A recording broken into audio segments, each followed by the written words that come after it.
Secret சொல்லணும்னா தரப்பேசா பேசணும்னா நீங்கள் வந்து கண்டிப்பாக நீங்கள் வந்து ஒர்க் அவுட் பண்ணுங்கள் வயத்தை குறைங்கன்னு சொல்கிறேன். ஆனால் சீக்ரெட்டாக சொல்லணும்னா வயத்தில் மூச்சு விடுங்க சார். இதுதான் சீக்ரெட் சார். சிம்பிளாக சொல்கிறேன் சார்.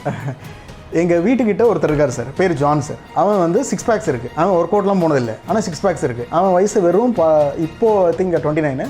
அவன் கிட்டத்தட்ட ஒரு 10 வருஷமாக 6 பேக்ஸ் வச்சுருந்தான். ஏன்னா அவனுக்கு வீசிங் இருக்குது சார். அவ்வளோதான் சார். ரொம்ப கஷ்டப்படுவான். அந்த பஃப்லாம் போட்டு அஸ்தலைன்லாம் போட்டு ஆஸ்பிரேட் பண்ணி அடிக்கடி போய் நெபுலைசர் அவங்க அப்பா வச்சுட்டு வருவாங்க. 6 பேக்ஸ் இருக்குது அவனுக்கு. எப்படி இருக்குன்னு பார்த்தா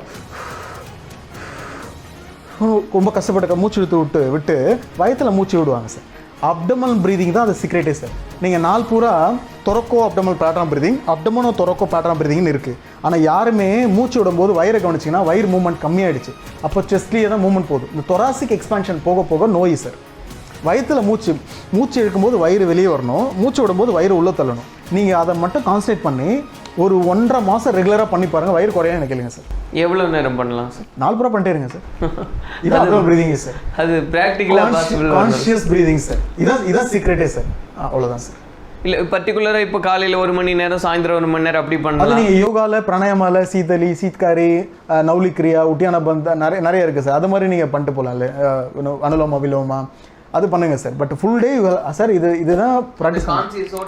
சித்தர்கள் எப்படி சார் யுகம் கணக்கில் வாழ்ந்தாங்க, ஆயிரக்கணக்கில் வருஷம் வாழ்ந்தாங்கல்ல. ஒரு 5 யுகம் 6 யுகம் வாழ்ந்தார் அகத்தியர். எப்படி அவரால் முடிஞ்சது sir? Simple uptown breathing sir. கண்கள் பாதுகாப்பு அதை பற்றி சொல்லுங்களேன் sir. Super sir. Sir simple technique sir. கண் ஸ்ட்ரெயின் ஆகிட்டே இருக்குது சார். ஐடியில் இருந்தாலும் எல்லாருமே மொபைல் ஃபோன் இப்போ எல்லாருக்கும் வந்துச்சு. ஒரு மினிட்டுக்கு 15 டைம்ஸ் கண்ணை பிளிங்க் பண்ணுன்னு சொல்கிறாங்க. அப்படி பிளிங்க் பண்ணுறாங்கம்மா சார்? கிடையவே கிடையாது. பார்த்துட்டே இருக்கும் ஃபோனை. அப்போ என்ன ஆகுதுன்னா கண் ஸ்ட்ரெயின் ஆகுது. நார்மலாக கண்ணில் 2 கிளான்ஸ் இருக்குது. டியர் கிளான்ஸ் எல்லாருக்கும் தெரிஞ்சதான். மெல்போனியம் கிளான்ஸ் இருக்குது. அதான் ஆயில் செக்ரேட் பண்ணுது. கண்ணை நீங்கள் பிளிங்க் பண்ணல அப்படின்னு சொன்னால் அப்போ என்ன ஆகும்? கொஞ்சம் கொஞ்சமாக அந்த மெல்போனியம் கிளாஸ் ஆக்டிவேட் ஆகாது. மூவ்மெண்ட் இருந்தால் மட்டும் தான் ஆக்டிவேட் ஆகும். அப்போ மூவ்மெண்ட் இருந்தால் மட்டும் அதுவுமே மூவ்மெண்ட் தான் சார் ஆக்டிவேட் ஆகும். ஸோ அப்போ மூவ்மெண்ட் இருக்கும்போது ஆயில் கிளான்ஸ் செக்ரேட் ஆகும்போது ட்ரைனஸ் வராது. நீங்கள் ரிப்பீட்டாக கொடுத்துட்டே இருக்கும்போது கண்ணு ட்ரை ஆகுது. இதுதான் ஃபஸ்ட்டு ரீசன்ஸ். செகண்ட் வந்து ஒரு நாளைக்கு 10 டைம்ஸ் ஐ வாஷ் பண்ணலாம். தேர்ட் வந்து எல்லாரும் சொல்கிற மாதிரி வைட்டமின் ஏ ரெஸ்டோர் பண்ணலாம். Like papaya, carrot, I think எல்லாருக்கும் தெரிஞ்ச அதே விஷயம்.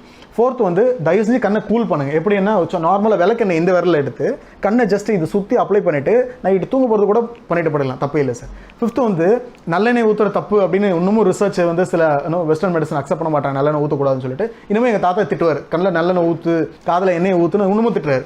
நாங்கள் போனால் ஊற்றுறேன், இங்கே வந்தால் நான் ஊற்றுறேன். ஆனால் யாராவது கேட்டிங்கன்னா ஊற்றக்கூடாது, வேண்டாம், அது வந்து இன்ஃபெக்ஷன் ஆகும், அதாகும் இதாகும் சொல்கிறாங்க.